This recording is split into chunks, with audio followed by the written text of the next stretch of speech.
আমাদের জীবনে সবসময় এটাই শেখানো হয় যে কখনো কারোর নিন্দা করবে না, কিন্তু আজকের দিনে সত্য হলো এটাই যে প্রত্যেক ব্যক্তি কোনো না কোনো সময় কোনো না কোনো মানুষের নিন্দা করেই থাকেন। এবার আপনি কারোর নিন্দা করলে সবসময় এর অর্থ এটা নয় যে আপনার মন মলিন।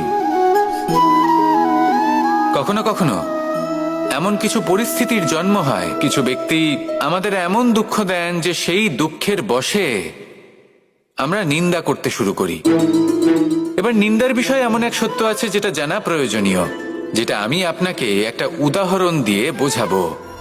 আপনি কখনো একটা চিত্র অঙ্কন করতে চেষ্টা করবেন, যতক্ষণ না সেই রং আমাদের হাতে লেগে যাচ্ছে ততক্ষণ আমাদের সেই চিত্র পূর্ণই হয় না।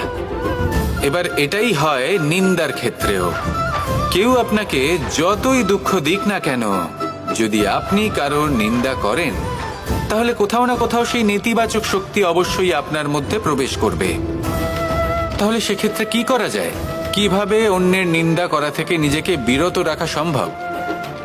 একটাই পথ আছে, একটাই বিকল্প আছে, নিজের বিকাশ।